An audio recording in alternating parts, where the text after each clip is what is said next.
안녕하십니까. 법률정보쇼 신유진 변호사입니다. 오늘은 고가 차로 밑에 교차로에서의 자동차 사고에 대하여 상담을 신청해 주신 분의 사연이 있어서 소개해 드리도록 하겠습니다.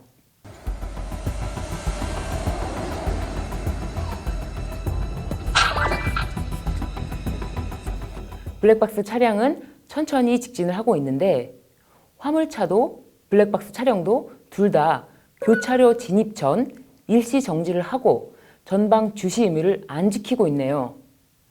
교차로에선 일단 정지를 하고 전방을 주시해야 합니다. 도로교통법 제25조는 교차로 통행 방법을 규정하고 있습니다. 모든 차의 운전자는 교통 정리를 하고 있지 아니하고 일시 정지나 양보를 표시하는 안전 표시가 설치되어 있는 교차로에 들어가려고 할 때에는 다른 차의 진행을 방해하지 아니하도록 일시 정지하거나 양보하여야 한다. 이렇게 규정이 되어 있죠. 그런데 영상을 보면 두 차량 모두 일시 정지를 하면서 전방 주시 의무를 지키지 않고 있는 걸 확인할 수 있죠. 이 블랙박스 영상을 보면 두 차량 모두 일시 정지를 하지 않았으니 블랙박스 영상에서와 같이 교통 정리가 없는 곳에서 교차로 진행 방법에 대한 도로교통법 제26조 규정을 살펴보도록 하겠습니다. 도로교통법 제26조 교통 정리가 없는 교차로에서의 양보 운전 제1항 교통 정리를 하고 있지 아니하는 교차로에 들어가려고 하는 차의 운전자는 이미 교차로에 들어가 있는 다른 차가 있는 때는 그 차의 진로를 양보하여야 한다. 제2항 교통 정리를 하고 있지 아니하는 교차로에 들어가려고 하는 차의 운전자는 그 차가 통행하고 있는 도로의 폭보다 교차하는 도로의 폭이 넓은 경우에는 서행하여야 하며 폭이 넓은 도로로부터 교차로에 들어가려고 하는 다른 차가 있는 때에는 그 차의 진로를 양보하여야 한다. 제3항 교통 정리를 하고 있지 아니하는 교차로에 동시에 들어가려고 하는 차의 운전자는 우측이 차의 진로를 양보하여야 한다. 이렇게 도로교통법이 규정되어 있는데요. 이 영상에 비추어서는 두 가지 점에 대해서 검토해 보도록 하겠습니다. 첫째, 제1항의 교차로 선 진입 차량이 우선권이 있으니 선 진입 차량이 어느 것인지 살펴보아야 합니다. 블랙박스 영상을 보면 사고 당시 화물차의 후미와 블랙박스 차량의 정면이 충돌하였는데요. 그렇다면 어느 차량이 선 진입일까요? 화물차가 약간 먼저 교차로의 선 진입으로 보입니다. 다시 한번 확인해 보시죠.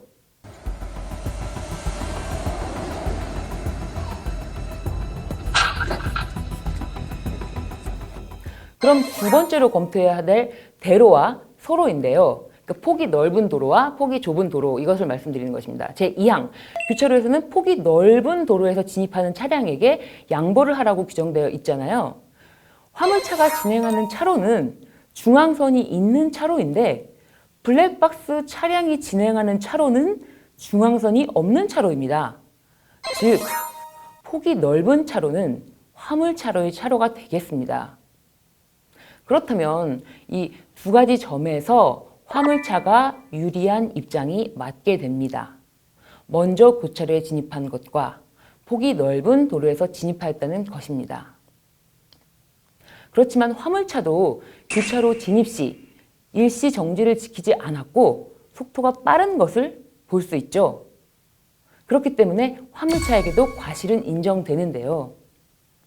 그럼에도 블랙박스 차량도 일시 정지를 하지 않았기 때문에 이미 먼저 진입한 화물차와의 충돌을 막을 수 없었던 것이고 과실 비율은 블랙박스 차량이 6, 화물차가 4 정도라고 생각됩니다.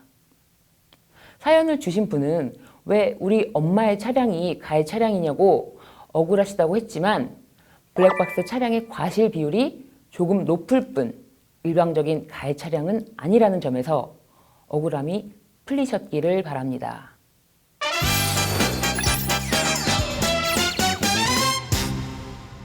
이번 주제, 신호등이 없는 교차로에서 교통사고 키포인트는 첫째, 교차로 진입 시 반드시 일시 정지를 하여야 하고 전방 주시 의무를 준수하여야 한다는 것입니다. 그리고 둘째는 교차로에 이미 진입한 차량이 먼저 주행하도록 양보를 하여야 한다는 것인데요. 교차로에서 일시 정지를 해야만 먼저 진행한 차량을 확인할 수가 있겠죠. 일시 정지를 해야만 시야가 확보되기 때문입니다.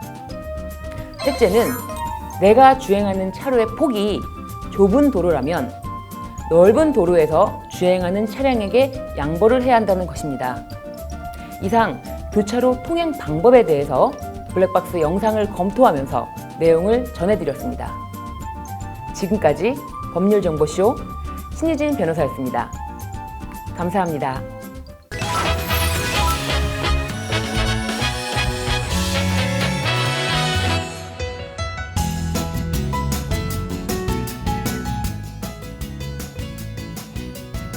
안녕하세요. 법률정보쇼 송윤 변호사입니다. 지난 시간 일단 경찰 수사가 시작되었다면 피해자들이 별도로 변호인을 선임해 단체를 회사 대표로 형사 고소하는 것은 피해자별 금액 특정 외에는 별다른 의미를 갖지 못한다고 말씀드렸습니다. 피해자들에게는 무엇보다 피해 회복이 시급한데요. 이번 시간에는 유사수신의 피해 그리고 민사소송에 대해 설명드리겠습니다. 수익금 지급이 중단되었다면 소송 전 가장 먼저 하셔야 되는 것은 바로 가압류입니다. 가압류가 무엇인가요? 라는 질문이 있는데요. 금전 또는 금전으로 환산할 수 있는 청구권, 즉 돈을 받을 수 있는 채권을 가진 채권자가 소송이 확정될 때까지 기다렸다가는 장래 강제 집행이 불가능하게 되거나 곤란하게 될 경우 미리 일반 담보가 되는 채무자의 재산을 압류하여 현상을 보전하고 그 변경을 금지해 장래 판결 등에 따른 강제 집행을 보전하는 절차입니다. 가압류 대상은 부동산, 예금채권, 보험, 자동차, 급여채권, 그리고 가재도구까지 채무자 명의의 재산으로 금전화시킬 수 있는 것이면 가능합니다. 가압류는 굉장히 신속성을 갖고 있기 때문에 가압류 신청으로부터 보통 7일이나 열흘 이내 가압류 결정이 나오게 되고요. 재산을 빼돌리지 못하게 묶어둘 수 있는데요. 임시처분이기에 그 후 소송을 진행하신 뒤 1심 판결의 선고만으로도 가집행으로 재산을 압류, 추심해 올 수 있습니다. 민사소송을 과연 누구를 상대로 해야 할까요? 라는 질문을 많이 받는데요. 대표나 임직원은 물론 영업팀장 같은 모집책들 또한 민사소송의 피고로 삼을 수 있습니다. 간혹 지인인 모직책이 도의적인 변제를 하기로 했다면서 이를 믿고 기다리시다가 재산이 모두 빼돌려져 피해 회복의 기회를 또다시 잃거나 더 좋은 상품을 권유해 재투자를 하셨다가 더 큰 피해를 보시는 경우가 있습니다. 그야말로 2번 사기를 당하는 경우인데요.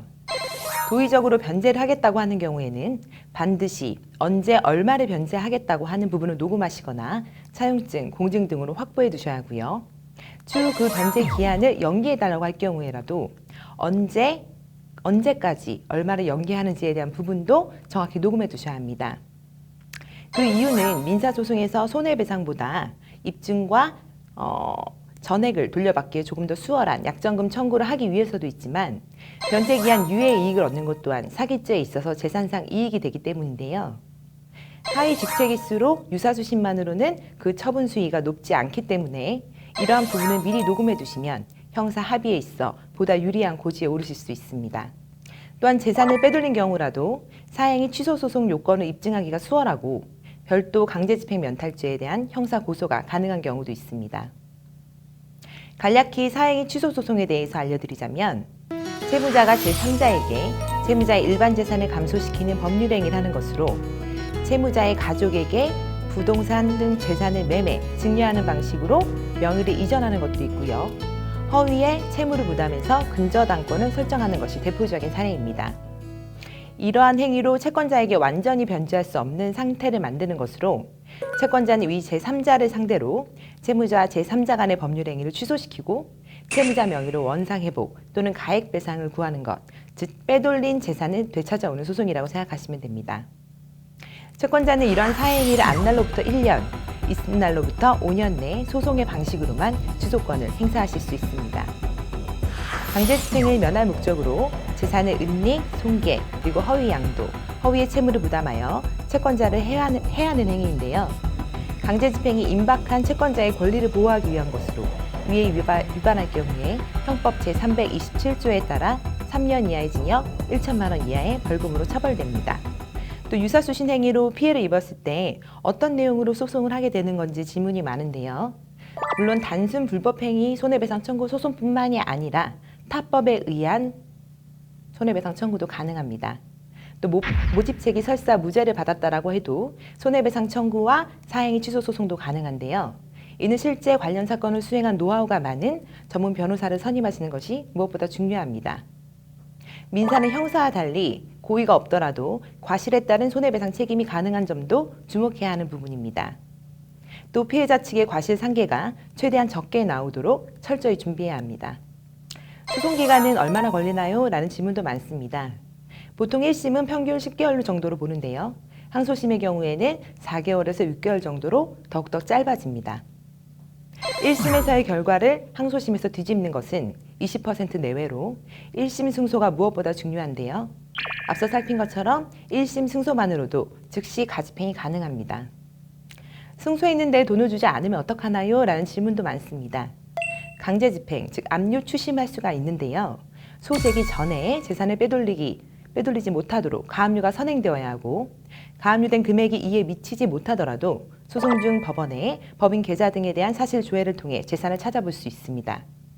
판결이 확정되면 채무 불이행자 명부에 등재시키고 재산 명시 조회 절차를 통하거나 추심 전문기관과 협력하여 채무자 주소지에 방문하는 등으로 적극적으로 추심해야 합니다.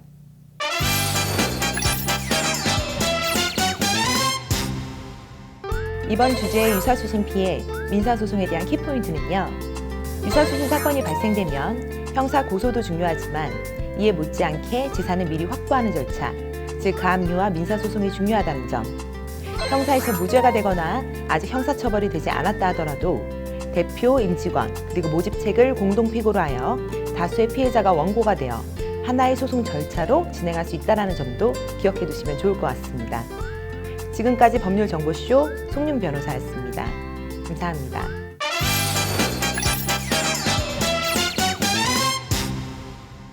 이번 주제의 유사수신 피해, 민사소송에 대한 키포인트는요.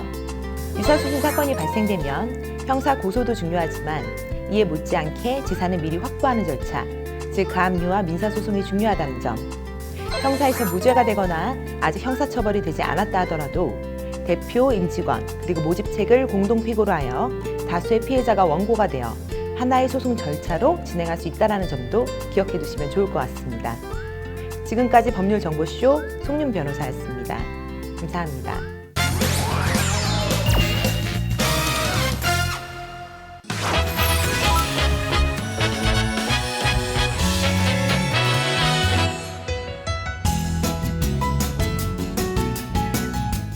여러분 안녕하세요. 법률정보쇼 박난주 변호사입니다. 이번 시간에는 여러분과 횡령죄에 대해 알아보도록 하겠습니다. 형법은 횡령죄에 대해서는 5년 이하의 징역 또는 1,500만 원 이하의 벌금에 처하도록 하고 업무와 관련해서 횡령 행위를 한 경우에는 업무상 횡령죄를 적용해서 10년 이하의 징역 또는 3천만 원 이하의 벌금에 처하도록 규정하고 있습니다. 그리고 만약 횡령액이 5억 원 이상일 경우에는 특정 경제범죄 가중처벌 등에 관한 법률을 적용해서 횡령액이 5억 원 이상 50억 원 미만일 경우에는 3년 이상의 유기징역에 처하고 횡령액이 50억 원 이상일 경우에는 무기 또는 5년 이상의 징역에 처하도록 규정하고 있습니다. 법정형이 어마어마하게 높지요. 특정 경제범죄 가중처벌 등에 관한 법률은 5억 원 이상의 사기, 공갈, 횡령, 배임죄의 경우에 적용이 됩니다. 재판을 받는 피고인의 입장에서는 당연히 이렇게 법정형이 높은 법률로부터 벗어나길 원하겠죠. 그래서 실무상으로는 5억 원 이상의 피해가 맞는지 여부가 굉장히 중요한 쟁점이 됩니다. 그럼 구체적으로 어떤 경우에 횡령죄가 성립하는지 살펴보겠습니다. 횡령죄는 타인의 재물을 보관하는 자가 그 재물을 횡령하거나 반환을 거부한 때 성립합니다. 먼저 타인의 재물을 보관하는 자의 의미가 무엇인지 살펴보겠습니다. 쉽게 말하면 타인의 물건을 보관하는 사람이 그 물건을 함부로 처분하는 경우를 생각하시면 됩니다. 예컨대 내가 1년간 외국에서 근무하게 되어서 내 승용차를 친구에게 맡기고 출국했어요. 그런데 친구가 그 차를 다른 사람에게 팔아버렸다면 이 경우 횡령죄가 성립합니다. 만약 자동차나 가구 같은 동산이 아니라 땅이나 건물과 같은 부동산을 친구에게 맡겼을 경우에는 어떻게 될까요? 친구에게 내 집을 잘 관리해 달라고 부탁하고 출국했습니다. 그런데 친구가 세입자로부터 전세 보증금을 받아서 가지고 있다가 써버렸다면 역시 횡령죄가 성립합니다. 이 경우에 친구가 아예 내 명의 문서를 위조해서 그 집을 타인에게 팔아버리고 매수대금을 가로챘다면 이 경우에도 횡령죄가 성립될 겁니다. 한편 횡령죄의 객체는 내가 보관하고 있는 타인의 재물이어야 합니다.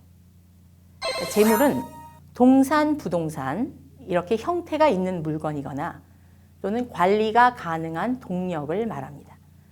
다음으로 횡령죄가 성립하기 위해서는 횡령 행위가 있어야 하는데요. 형법은 횡령과 반환 거부 두 가지 행위 유형을 열거하고 있습니다. 횡령은 지금까지 설명한 것처럼 임의로 처분하는 것을 의미합니다. 예컨대 내가 친구에게 수표를 할인해 달라고 부탁하면서 수표를 줬어요. 이 경우 그 친구가 수표를 할인해서 받은 돈을 나에게 주지 않고 써버렸다면 횡령죄가 성립하게 됩니다.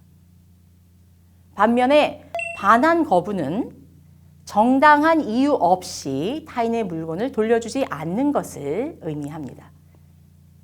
예컨대 내가 친구에게 맡겨놓은 승용차를 돌려달라고 요구했는데 친구가 차의 수리비로 300만 원을 지출했으니까 그 돈을 주면 차를 주겠다고 합니다.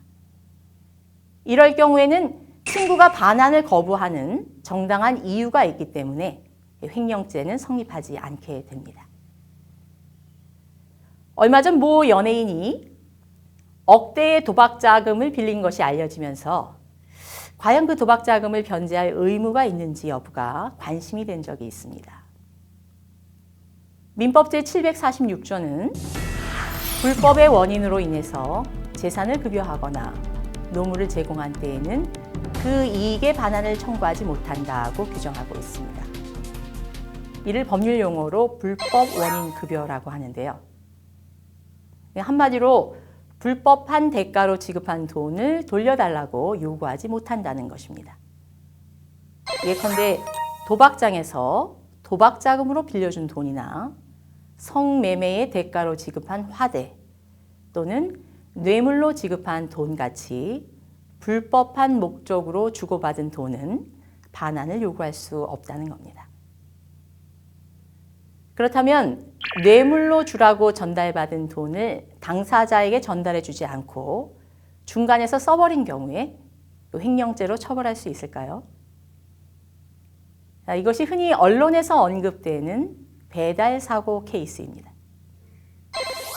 이에 대해서 법원은 뇌물로 전달해 달라며 준 돈은 불법 원인 급여에 해당해서 반환 청구를 할 수 없고 그 결과 그 돈은 내가 보관하고 있는 타인의 재물이 아니기 때문에 횡령죄가 성립하지 않는다고 판시하고 있습니다. 그런데 불법하게 지급된 돈임에도 불구하고 예외적으로 횡령죄가 성립되는 경우가 있습니다. 어떤 경우일까요? 앞서 민법 제746조에 의해서 불법한 목적으로 지급한 돈은 반환을 청구하지 못한다고 설명을 드렸습니다. 그런데 민법 제746조 단서를 보면 단 불법 원인이 수익자에게만 있는 경우에는 그러하지 아니하다고 규정하고 있습니다. 따라서 불법한 목적의 돈을 받은 사람이 그 돈을 돌려주지 않고 써버린 경우에 그 사안이 민법 제746조 단서 조항에 해당된다고 판단하면 횡령죄를 인정하게 됩니다. 이와 관련해서 판례는 호주가 율랑녀와 화대 수입을 5대5로 나누기로 약속을 하고도 율락녀에게 지급해야 할 돈을 써버린 사안에서 불법 원인 급여는 원칙적으로 반환을 요구할 수 없지만 예외적으로 돈을 준 쪽보다 받은 쪽의 불법성이 크다면 반환을 허용하는 것이 공평하다는 이유로 호주를 횡령죄로 처벌했습니다.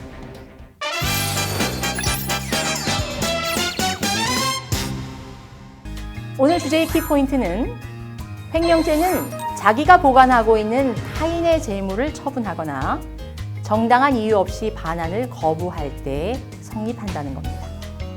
단 뇌물이나 화대 등 불법한 목적으로 지급한 돈은 반환을 요구할 수 없기 때문에 이런 돈을 개인적으로 써버렸다 해도 횡령죄로 처벌할 수는 없습니다. 지금까지 법률정보쇼 박난주 변호사였습니다. 감사합니다.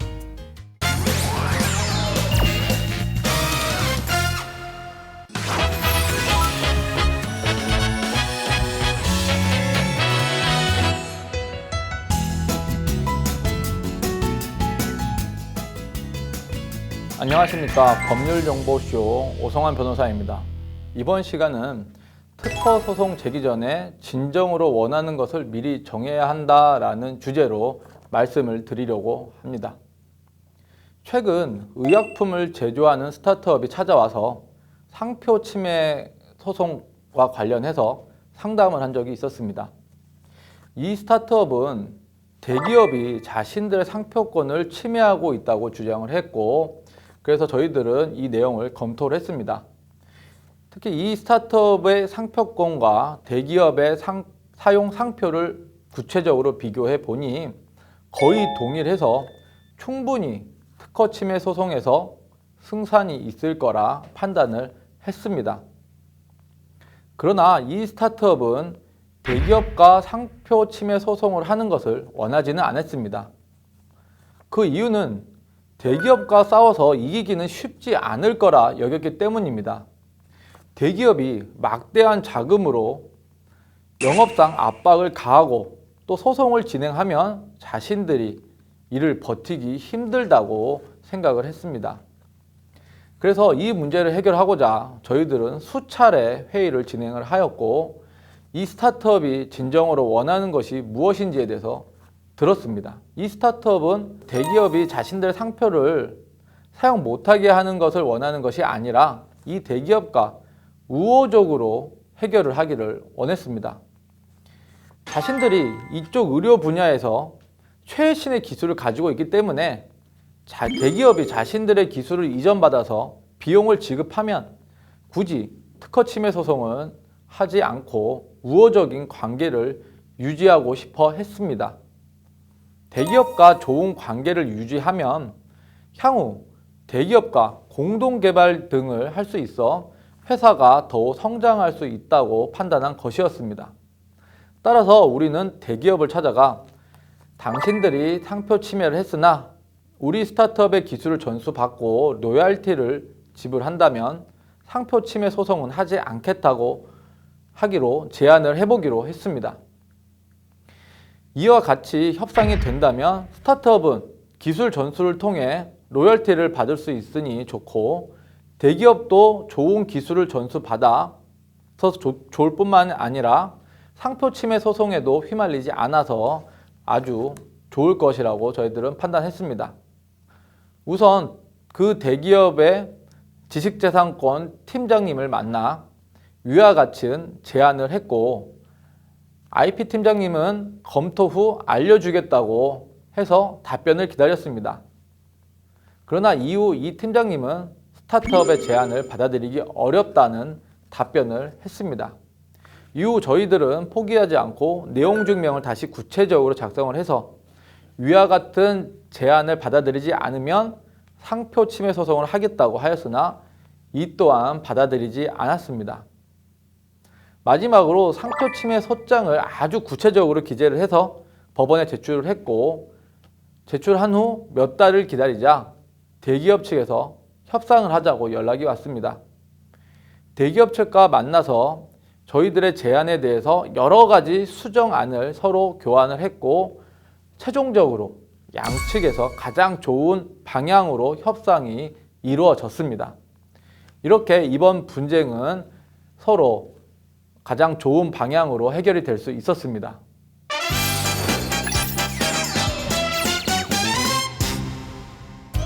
이번 시간에 특허 소송 되기 전에 진정으로 원하는 것을 미리 정해야 한다에 대한 키포인트는 특허 침해 소송을 무리하게 제기하다 보면 정작 자신들이 원하는 결과와는 반대의 결과가 나오는 경우가 많습니다. 어떨 때는 승소를 하더라도 전체적으로 보면 손해를 보는 경우가 있을 수 있습니다. 따라서 특허 소송을 제기하기 전에 자신들이 진정으로 원하는 것이 무엇인지를 먼저 정한 후 특허 소송을 제기하는 것을 명심하셔야 됩니다. 이상으로 법률정보쇼 오성환 변호사였습니다. 감사합니다.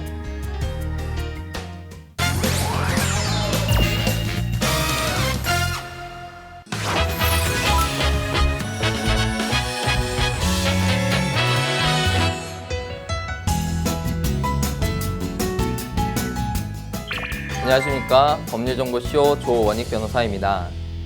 지난 시간에는 용도 이용 규제 정보를 이용하는 방법과 용도 지역의 개념을 확인해 보았는데요. 이번 시간은 용도 지역에서의 행위 제한에 대해 알아보겠습니다.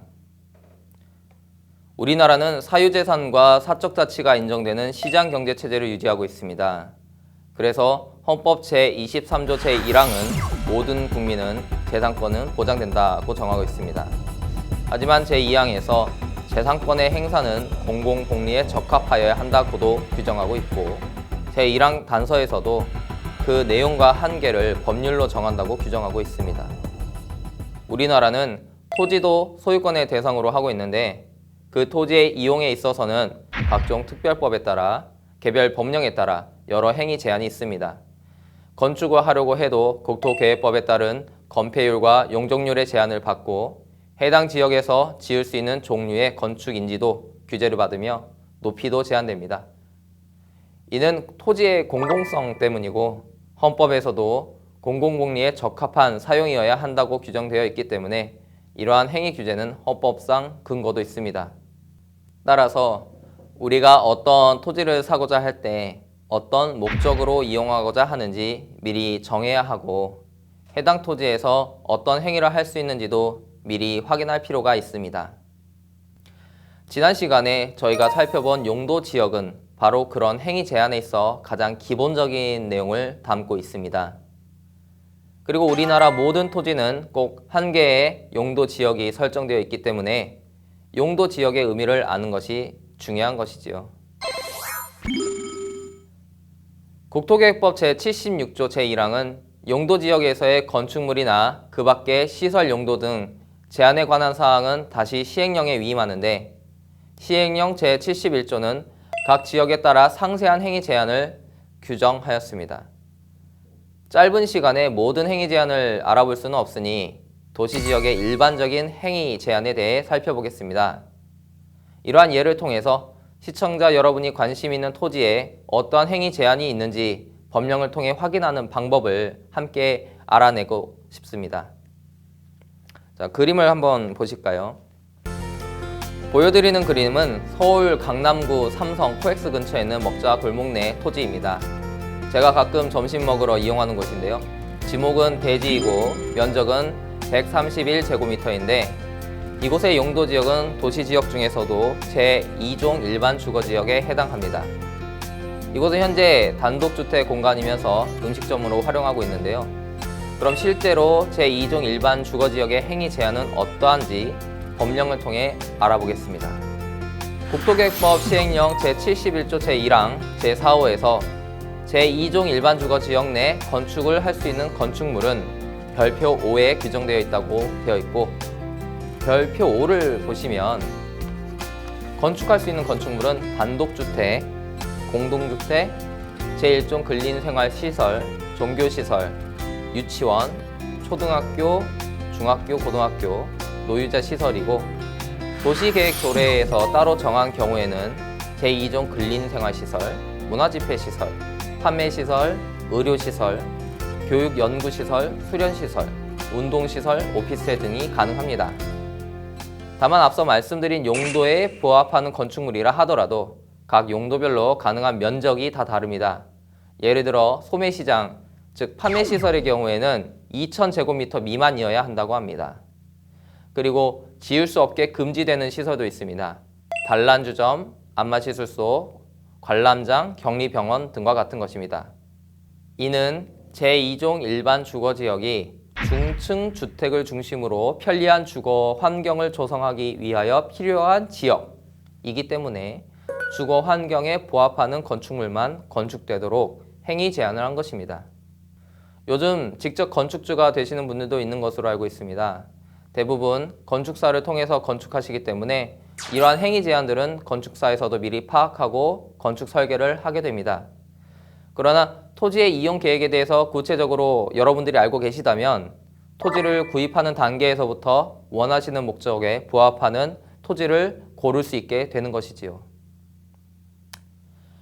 앞서 살펴본 것은 건축할 수 있는 건축물에 대한 것이고, 어떤 토지에서 지을 수 있는 건축물의 규모를 결정하는 것은 건폐율과 용적률인데, 용도지역은 건폐율과 용적률을 제한하는 가장 기본적인 행위 규제입니다.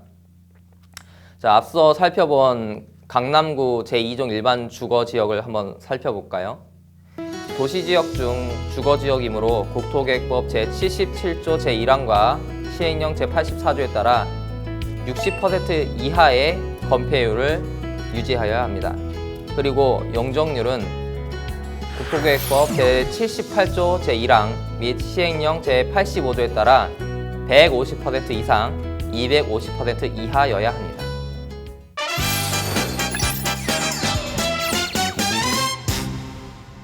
오늘은 부동산 공법 세 번째 시간으로 용도 지역에서의 행위 제한에 대해 살펴보았습니다.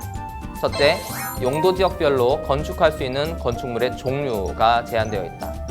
둘째, 용도 지역별로 건축물의 건폐율과 용적률이 제한되어 있다. 셋째, 행위가 제한되는 부분에 대해서는 국토계획법과 시행령의 규정을 꼼꼼히 따져보아야 하고 토지의 이용 목적에 부합하도록 신경을 써야 한다입니다. 지금까지 법률정보쇼 조원익 변호사였습니다. 감사합니다.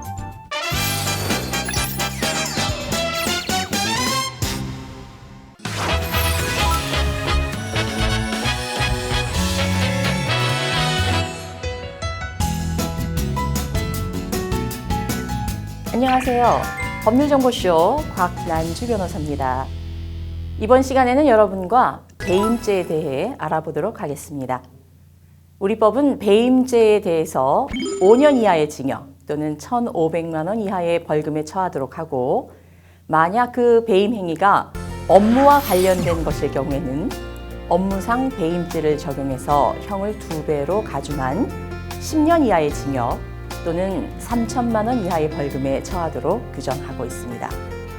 그렇지만 배임 액수가 5억 원 이상일 경우에는 일반 형법이 아닌 특정 경제범죄 가중처벌 등에 관한 법률로 의율해서 5억 원 이상 50억 원 미만일 경우에는 3년 이상의 유기징역에 처하고 50억 원 이상일 경우에는 무기 또는 5년 이상의 징역에 처하도록 규정하고 있습니다. 법정형이 굉장히 높지요.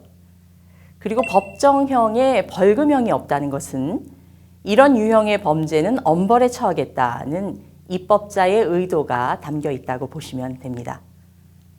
실무상으로는 배임 액수가 5억 원 이상이라는 이유로 처벌이 강화되는 것이기 때문에 이 경우에는 실제 배임 액수가 5억 원 이상이라는 것이 정확히 입증되어야 비로소 특정 경제범죄 가중처벌 등에 관한 법률을 적용할 수 있습니다. 배임죄의 기본적인 구성 요건은 형법 제355조 제2항에 규정되어 있는데요. 구체적으로는 타인의 사물을 처리하는 자가 그 임무에 위배하는 행위로서 재산상의 이익을 취득하거나 제3자로 하여금 이를 취득하게 해서 본인에게 손해를 가한 경우에 배임죄가 성립합니다. 먼저 타인의 사물을 처리하는 자가 무슨 의미인지 알아보겠습니다. 간단히 말해서 내 일을 하는 것이 아니라 남의 일을 봐주는 사람을 말하는 거겠죠. 우선 대리인을 떠올리시면 될 겁니다. 대리인은 본인을 대리해서 일을 처리하고 그 결과는 본인이 책임지게 되죠. 또 회사의 대표이사도 마찬가지입니다. 대표이사로서 한 행위는 회사가 책임을 지게 됩니다. 따라서 대리인이나 대표이사가 자신의 개인적인 이익을 위해 본인이나 회사에 재산상 손해가 발생하는 행위를 하면 배임죄가 성립하게 됩니다. 그렇다면 타인의 일을 처리하는 게 아니라 내 일을 처리하는 경우라면 당연히 배임죄가 성립하지 않겠죠. 그런데 실무에서는 과연 어떤 업무가 내 일이고 어떤 업무가 타인의 일인지 명확히 구분되지 않는 경우가 있습니다.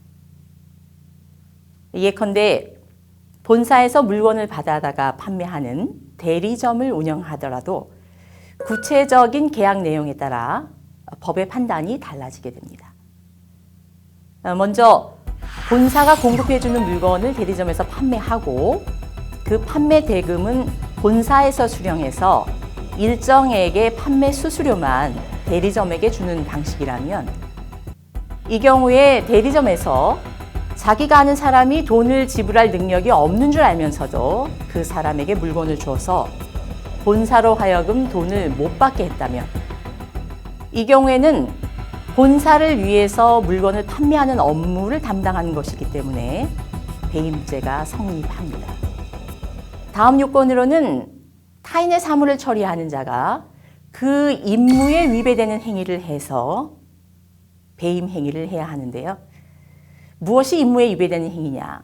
이것은 결국 상식적으로 또 일반적으로 생각할 때 당연히 해야 할 것으로 기대되는 행위를 하지 않는 경우를 말합니다. 예컨대 은행의 대출 담당 직원이라면 대출 신청자의 재산 상태를 제대로 조사해서 은행이 손해를 보는 일이 없도록 필요한 담보를 제공받고 대출을 해줘야겠죠. 그런데 대출 신청자로부터 청탁을 받고 이런 절차를 부실하게 진행해서 대출을 해주었다면 업무상 배임죄가 성립합니다. 한편 배임죄가 성립하려면 배임 행위를 통해서 행위자 또는 제3자가 이득을 취했어야 하고 이로 인해서 본인에게 손해가 발생하거나 또는 발생할 가능성이 농후해야 합니다. 예컨대 은행 직원이 대출을 해주었다라도 실질적으로 돈이 지급된 것이 아니라 서류상으로만 기존 채무자를 변경한 것에 불과하고 또 실질적인 담보에 변화가 생긴 것이 아니라면 이로 인해서 은행에 손해가 발생했거나 또는 추가로 발생할 염려가 생긴 것이 아니기 때문에 배임죄가 성립하지 않는다고 판시한 판례가 있습니다. 지금까지 배임죄의 구성 요건에 대해 살펴봤는데요. 형법상 과실범이 아닌 고의범으로 처벌하기 위해서는 고의가 입증돼야 합니다. 따라서 배임죄로 처벌하기 위해서는 배임의 고의가 있어야겠죠. 그런데 고의가 있었는지 여부는 사람의 속마음이기 때문에 우리가 행위자의 마음 속으로 들어가서 확인할 방법이 없겠죠. 그래서 겉으로 드러난 여러 가지 정황들을 종합해서 고의가 있었는지 여부를 판단하게 됩니다.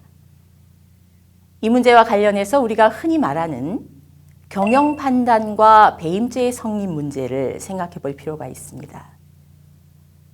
사업은 항상 리스크를 안고 있기 때문에 경영상 판단으로 투자를 하거나 신사업을 시작했다가 회사가 손해를 입은 경우에 그러한 결정을 한 임원을 업무상 배임죄로 처벌할 수 있느냐의 문제가 발생하게 됩니다.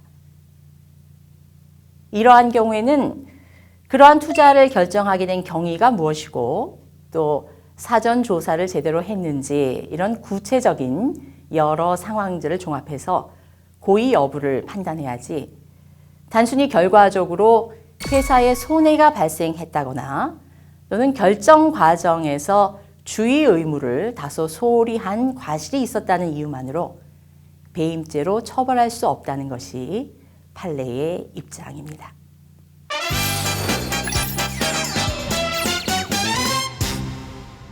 이번 주제의 키포인트는 배임죄는 타인의 사물을 처리하는 자가 그 임무에 위배해서 재산상의 이익을 취득하고 타인에게 손해를 가한 경우에 성립한다는 것입니다.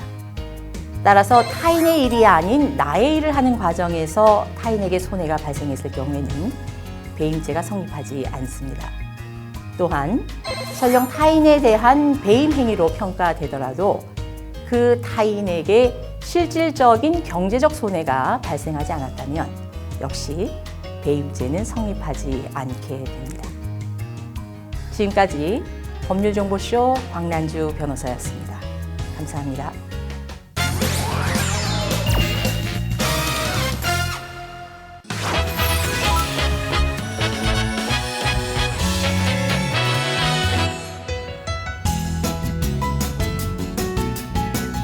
네, 안녕하십니까. 법률정보쇼 최광석 변호사입니다.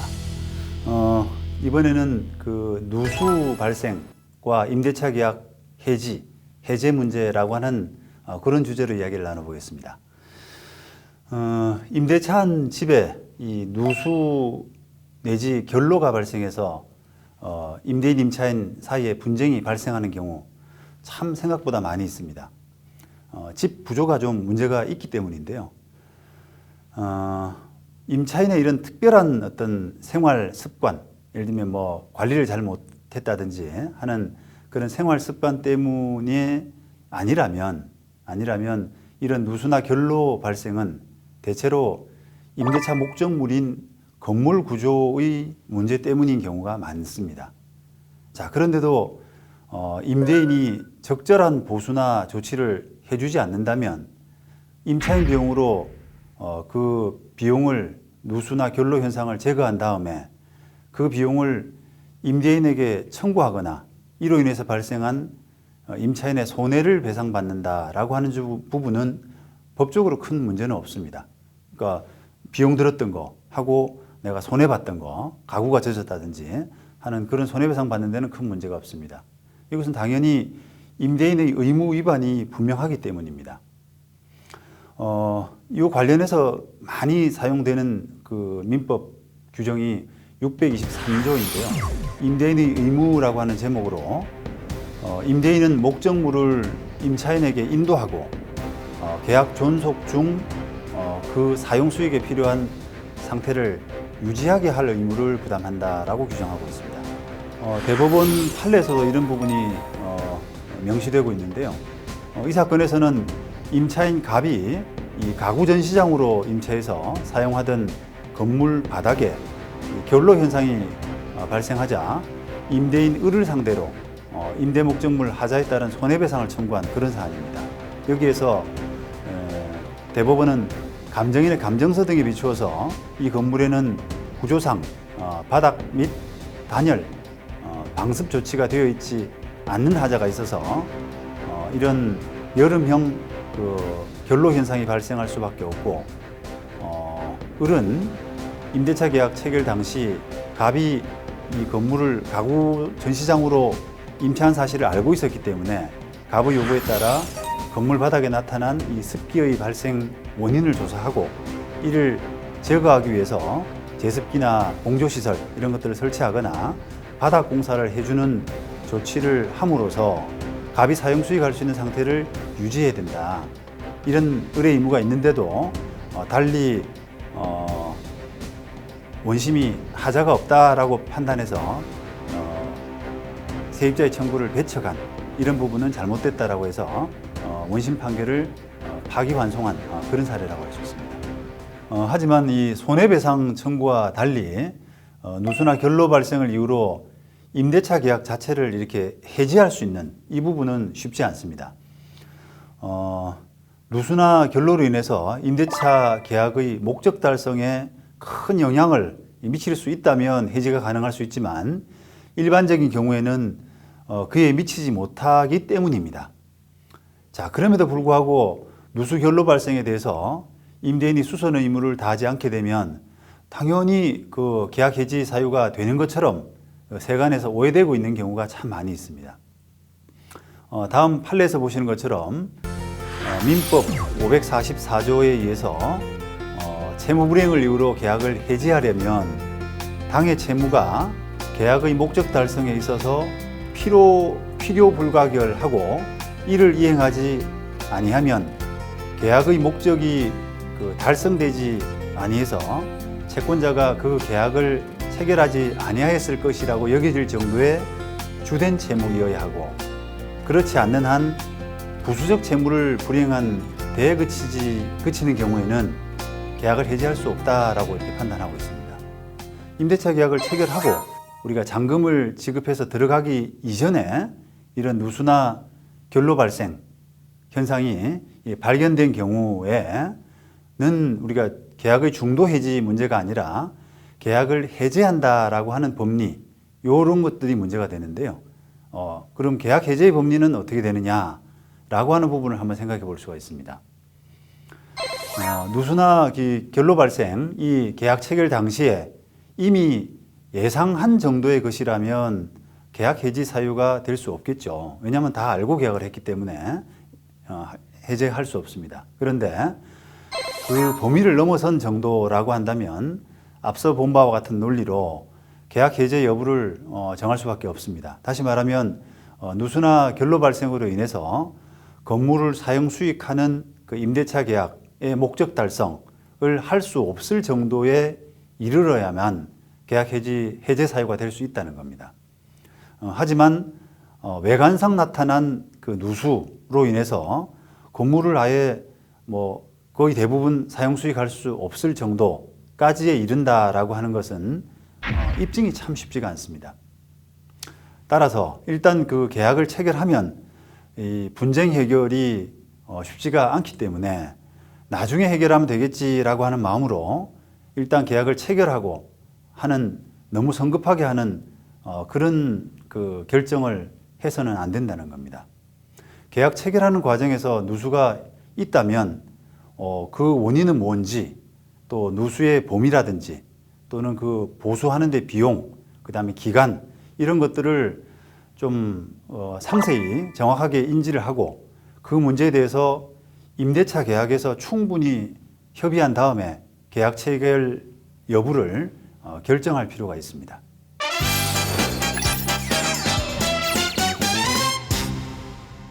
누수 현상과 임대차 계약의 해제라고 하는 오늘 주제의 키포인트는 임대차 목적물에 대해서 발생한 누수 문제는 임차인을 매우 힘들게 하는 문제이지만 이 손해배상을 넘어서 계약을 해지하거나 해제하기 위해서는 임대차 목적물을 사용 수익할 수 없을 정도로 이 누수 문제가 심각한 정도에까지 이르러야만 가능합니다.